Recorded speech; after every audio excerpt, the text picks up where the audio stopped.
Assalamualaikum warahmatullahi wabarakatuh. Kembali lagi di channel YouTube Aizani Daroin. Kali ini saya akan berikan contoh soal penilaian akhir semester materi Bahasa Indonesia kelas 8 semester 1 tahun 2023. Soal yang pertama, pustakawan harus mempunyai kemampuan manajemen yang baik, menguasai teknik berorganisasi dan pengetahuan yang luas tentang buku-buku dan bahan-bahan pustaka lainnya. Akan tetapi, hal itu belum tentu mampu mendatangkan pembaca jika pustakawan tidak memberi saran-saran dan masukan kepada pembaca dengan sebaik-baiknya. Selanjutnya, pustakawan harus dapat pula meyakinkan pembaca bahwa buku adalah sahabat kita. Isi pokok dari kutipan laporan tersebut adalah: A. Kemampuan yang harus dimiliki oleh pustakawan. B. Buku adalah sahabat kita sehari-hari. C. Pustakawan dapat memberi saran dan masukan bagi pembaca. D. Tugas pustakawan sangat menentukan kemajuan perpustakaan. Jawabannya adalah A. Kemampuan yang harus dimiliki oleh pustakawan. Soal nomor 2. Hampir semua jenis penyu dilindungi oleh undang-undang nasional maupun internasional karena dikhawatirkan akan punah. Di samping penyu belimbing, dua spesies lain yakni penyu Kemps Ridley dan penyu sisik juga diklasifikasikan sebagai sangat terancam punah oleh The World Conservation Union. Penyu hijau, penyu lekang atau penyu abu-abu dan penyu tempayan digolongkan terancam punah. Hanya penyu pipih yang diperkirakan tidak terancam punah. Isi pokok yang terdapat pada kutipan di atas adalah: A. Jenis penyu yang dilindungi undang-undang. B. Cara penangkaran penyu yang hampir punah. C. Tempat rekreasi yang menyajikan beberapa jenis penyu. D. Isi undang-undang yang melindungi satwa yang hampir punah. Jawabannya adalah A. Jenis penyu yang dilindungi undang-undang. Soal nomor 3. Siswa peserta tur sudah berkumpul di halaman sekolah. Sebelum berangkat, panitia tur mempersiapkan segala sesuatunya. Tujuan pertama Candi Prambanan, kemudian Pantai Parangtritis dan Malioboro.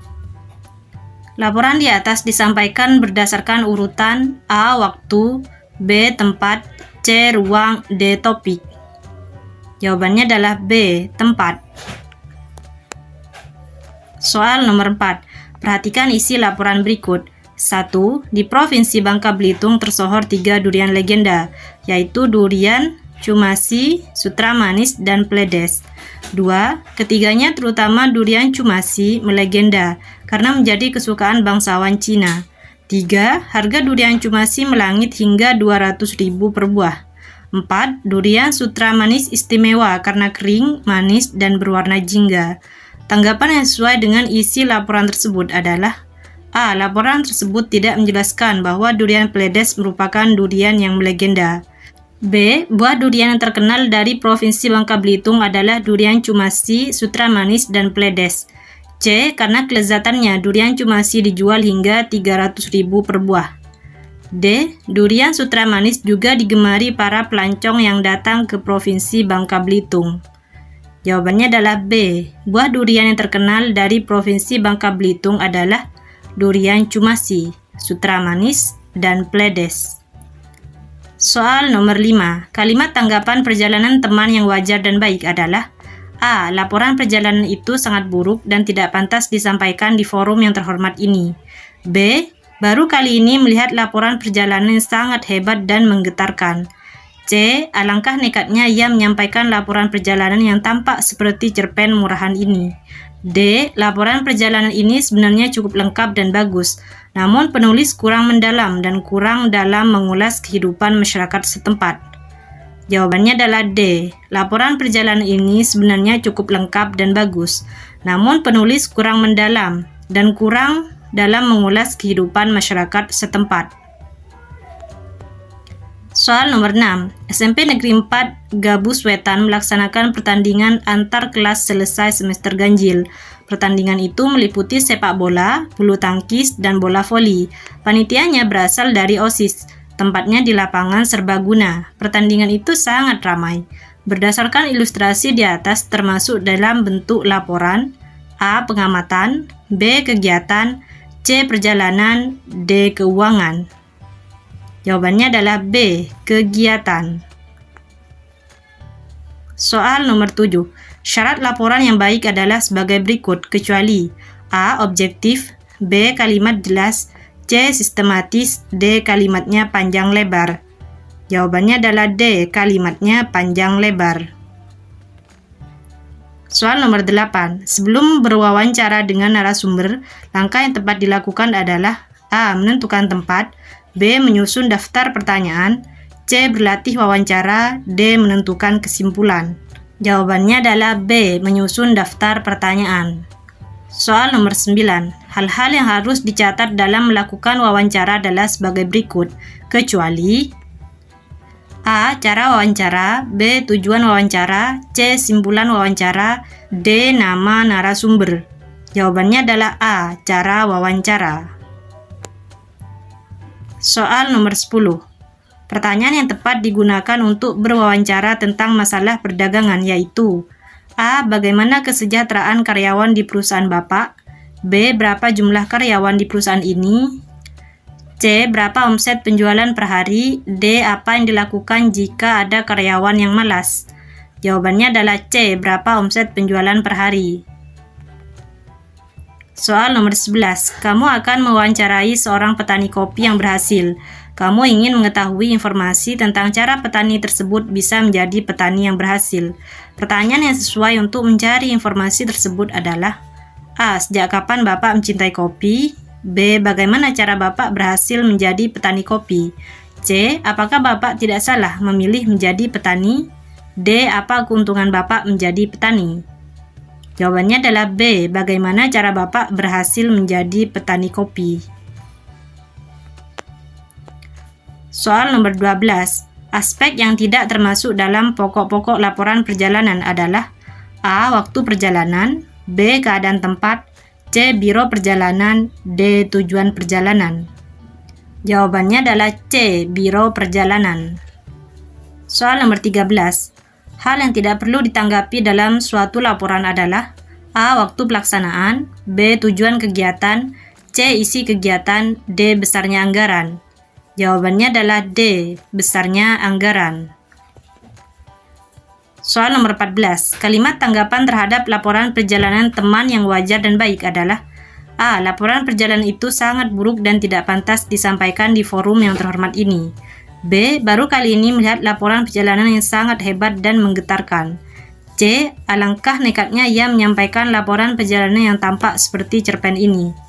D. Laporan perjalanan ini sebenarnya cukup lengkap dan bagus, namun penulis kurang mendalam dan kurang dalam mengulas kehidupan masyarakat setempat. Jawabannya adalah D. Laporan perjalanan ini sebenarnya cukup lengkap dan bagus, namun penulis kurang mendalam dan kurang dalam mengulas kehidupan masyarakat setempat. Soal nomor 15. Pertanyaan yang dapat digunakan sebagai acuan dalam menyusun laporan perjalanan adalah seperti di bawah ini. Kecuali A. Kemana kalian pergi? B. Kapan perjalanan dilakukan? C. Berapa biaya perjalanan? D. Bagaimana kesan selama perjalanan? Jawabannya adalah B. Kapan perjalanan dilakukan? Soal nomor 16. Perahu kecil yang kami tumpangi bergoyang-goyang karena ombak. Aku takut sekali. Aku dan teman-temanku berpegangan sangat erat pada pinggiran perahu. Ketika sudah dekat, kami semua berjalan ke arah pantai dengan susah payah. Tinggi air itu mencapai leherku. Sesampainya di pantai, aku dan teman-temanku bermain pasir. Asyik sekali bermain pasir putih sambil mencari kerang. Duduk di batu karang dan merasakan deburan ombak. Pernyataan yang sesuai dengan kutipan laporan tersebut adalah A. Perahu kecil yang kami tumpangi bergoyang-goyang karena angin. B. Kami semua berjalan ke arah pantai dengan mudah dan menyenangkan. C. Aku dan teman-teman sangat senang bermain pasir hitam sambil bermain kerang.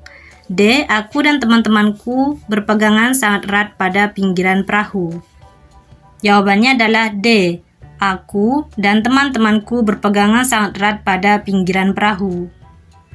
Soal nomor 17. Di bawah ini merupakan kalimat yang menggunakan istilah bidang komunikasi, yaitu A. Setiap pengemudi harus menggunakan sabuk pengaman.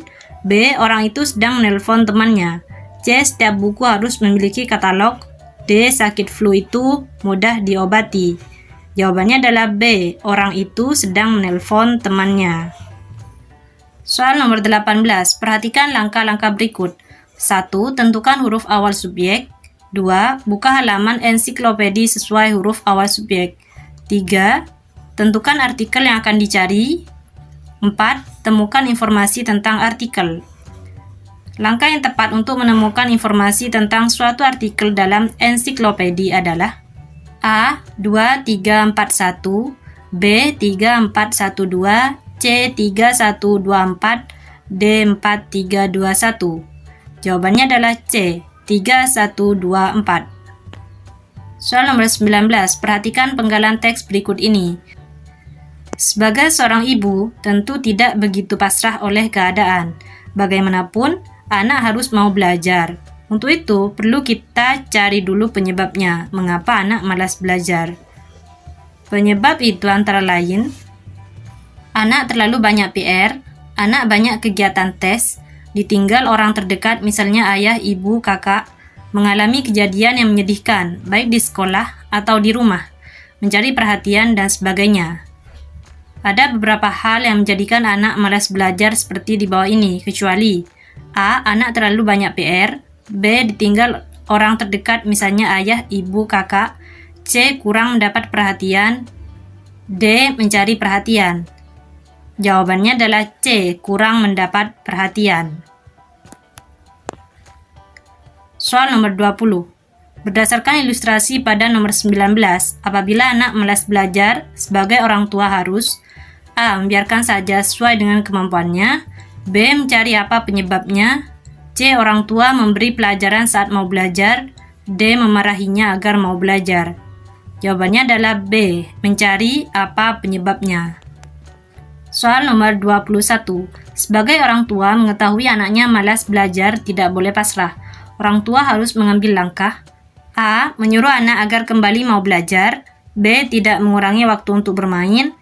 C. Dibiarkan memilih kesukaannya. D. Dibelikan mainan yang mahal-mahal. Jawabannya adalah A. Menyuruh anak agar kembali mau belajar. Soal nomor 22.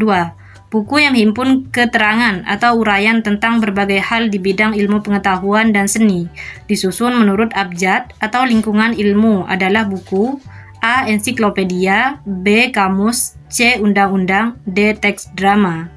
Jawabannya adalah A. Ensiklopedia. Soal nomor 23. Perhatikan denah berikut. Keterangan A. Lahan pertanian, B. Rumah Pak Bari. Lahan pertanian milik Pak Bari menghadap ke arah A. Utara, B. Selatan, C. Barat, D. Timur. Gambarnya seperti ini. Jawabannya adalah B. Selatan. Soal nomor 24. Untuk mendapatkan kecepatan dalam baca, kebiasaan yang harus dihindari adalah A. Membaca dengan konsentrasi tinggi, B. Membaca dengan mulut bersuara, C. Menggunakan teknik gerak mata, D. Tidak mengulang kata-kata yang dibaca. Jawabannya adalah B. Membaca dengan mulut bersuara. Soal nomor 25. Membaca dengan kecepatan rata-rata 250 sampai 350 kata per menit cocok digunakan untuk A. Membaca fiksi guna menganalisis watak tokoh dan jalan cerita, B. Mempelajari bahan-bahan yang sulit untuk menguasai isi, C. Menguasai bahan-bahan ilmiah yang sulit dan bersifat teknis, D. Memecahkan persoalan yang ditunjuk dalam bacaan yang bersifat perintah. Jawabannya adalah B. Mempelajari bahan-bahan yang sulit untuk menguasai isi. Soal nomor 26. Limbah atau hasil buangan kapal sering menimbulkan masalah yang sangat serius bagi biota laut. Belum lagi ulah penumpang yang membuang sampah sembarangan ke laut. Mereka tidak menghiraukan pengaruh sampah-sampah dan gas-gas buang tersebut terhadap kehidupan di laut. Padahal, mereka tahu bahwa laut merupakan sumber penghidupan nelayan, ikan, terumbu karang, dan biota laut lainnya. Lebih parah lagi, ada beberapa yang mati karena pencemaran laut tersebut. Bacaan tersebut membahas masalah A. Sampah berserakan di laut, B. Pencemaran air laut, C. Limbah dan sampah laut, D. Hasil buangan kapal. Jawabannya adalah B. Pencemaran air laut. Soal nomor 27. Organ yang bekerja ketika membaca dengan metode gerak mata adalah A. Mata dan mulut, B. Mata dan pikiran, C. Mata dan kaki, D. Mata dan tangan. Jawabannya adalah B. Mata dan pikiran. Soal nomor 28. Sesampainya di Jawa Timur, kami berhenti di sebuah penginapan untuk mandi pagi dan meletakkan bekal. Tepat pukul 18 kami harus bersiap karena semua jadwal sudah diatur oleh Biro Perjalanan. Objek wisata yang pertama kali kami kunjungi, yaitu perkebunan teh Gunung Gambir. Laporan perjalanan tersebut menggunakan pola urutan A. Waktu, B. Tujuan, C. Tempat, D. Topik. Jawabannya adalah A. Waktu. Soal nomor 29. Hal yang membedakan surat pribadi dengan surat dinas adalah A. Tanggal surat, B. Alamat, C. Tanda tangan, D. Kepala surat. Jawabannya adalah D. Kepala surat. Soal nomor 30. Di bawah ini yang tidak termasuk dalam bagian surat dinas adalah A. Ucapan terima kasih, B. Nomor surat, C. Alamat surat, D. Tembusan. Jawabannya adalah A. Ucapan terima kasih. Soal nomor 31. Penulisan alamat surat yang benar adalah A. Kepada yang terhormat Bapak Kepala SMPN 4 Gabus Jalan Mawar 24. B. Yang terhormat Kepala SMPN 4 Jalan Mawar 24 Gabus Wetan. C. Yang terhormat Kepala SMPN 4 Jalan Mawar 24 Gabus Wetan. D. Yang terhormat Kepala SMPN 4 Jalan Mawar nomor 25 Gabus Wetan.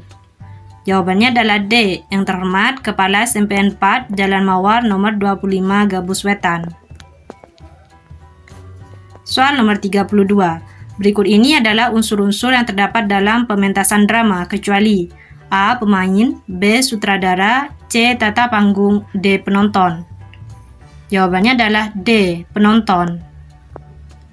Soal nomor 33. Ayu, boleh berobat jalan saja dok? Dokter, tidak, Anda harus diinfus. Besok pagi Anda saya rujuk ke rumah sakit. Ayu, terima kasih dok, saya akan beritahu ayah dan ibu saya. Berapa saya harus bayar dok? Ayu, tidak usah bayar dulu. Nanti saja kalau sudah sembuh. Malam ini Anda harus banyak istirahat. Watak tokoh dokter dalam kutipan drama tersebut adalah A. Ramah, B. Sopan, C. Taat, D. Bijaksana. Jawabannya adalah D. Bijaksana. Soal nomor 34. Sodikin, payah kamu Run. Mana pernah kamu belajar? Nyontek aja dapat nilai bagus. Tapi apa gunanya? Ya enggak teman-teman. Harun, sembarangan kamu Kin. Kapan aku nyontek? Awas kamu. Kalimat dialog yang diucapkan oleh tokoh Harun sebaiknya diucapkan dengan nada A. Sedih, B. Senang, C. Marah, D. Kecewa. Jawabannya adalah C. Marah. Soal nomor 35. Ratna, hebat kamu Win. Dalam waktu 2 tahun, usahamu sudah berhasil. Windy, ya kebetulan saja. Saya pun baru mencoba dan belajar.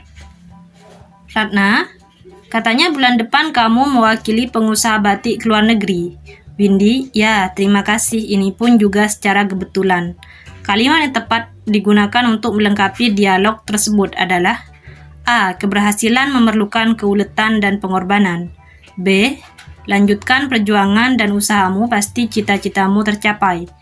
C. Kamu lebih sukses, kamu memang hebat. D. Selamat ya, semoga sukses dan prestasinya meningkat. Jawabannya adalah D. Selamat ya, semoga sukses dan prestasinya meningkat. Soal nomor 36. Latar tempat pada kutipan naskah drama yang terdapat dalam soal nomor 33 adalah A. Di ruang praktek dokter, B. Di teras puskesmas, C. Di rumah sakit, D. Di ruang rumah sakit. Jawabannya adalah A. Di ruang praktek dokter. Soal nomor 37. Putri, Nur, wah gawat Nur. Norma, kenapa Put? Mengapa kamu kebingungan? Putri, wah PR matematikaku. Norma, iya, mengapa buku PR-mu? Putri, tertinggal di rumah. Wah, bagaimana nanti? Norma, takut dihukum Bu Rani. Putri, jelas dong, kita kan wajib mengerjakan PR. Konflik yang terjadi dalam drama tersebut adalah A. Seorang anak yang malu karena tidak mengerjakan PR. B. Ketegangan seorang guru kepada para siswanya. C. Perselisihan antara siswa dengan temannya. D. Siswa yang ketakutan karena lupa membawa buku PR-nya. Jawabannya adalah D. Siswa yang ketakutan karena lupa membawa buku PR-nya. Soal nomor 38. Siti, ayo pulang, ayah menunggu di rumah. Maura, gak mau, aku mau di sini saja. Siti, nanti ayah marah. Maura, aku tidak peduli apa kata ayah nanti. Watak Maura dalam kutipan drama tersebut adalah A. Penurut, B. Baik hati, C. Sombong, D. Keras kepala. Jawabannya adalah D. Keras kepala. Soal nomor 39. Gulungan ombak yang datang dari tengah lautan, setelah sampai di tepi pantai bergulung kembali di tengah lautan. Takjubnya aku tidak dapat dielakkan karena permainan ombak itu merupakan suatu permainan massa. Bukankah begitu perjalanan zaman tersebut? Pesan penggalan novel tersebut adalah A. Gulungan ombak yang datang ke tengah lautan. B. Kehidupan itu setiap saat harus berubah sesuai zamannya. C. Ombak bergulung-gulung ke tengah lautan dielakkan. D. Takjubnya aku tidak dapat dielakkan oleh ombak. Jawabannya adalah B. Kehidupan itu setiap saat harus berubah sesuai zamannya. Soal nomor 40. Perhatikan langkah-langkah berikut. 1. Membuat sinopsis. 2. Membaca novel secara keseluruhan. 3. Merangkai ringkasan berdasarkan hal-hal penting. 4. Menulis identitas novel, judul, dan pengarang. 5. Mencatat hal-hal penting. Langkah-langkah membuat sinopsis novel adalah A. 1, 2, 4, 3, 5. B. 2, 5, 3, 1, 4. C. 1, 3, 4, 5, 2. D. 2, 3, 5, 2, 4. Jawabannya adalah B. 2, 5, 3, 1, 4. Terima kasih sudah menonton. Jangan lupa klik tombol like dan subscribe ya. Assalamualaikum warahmatullahi wabarakatuh.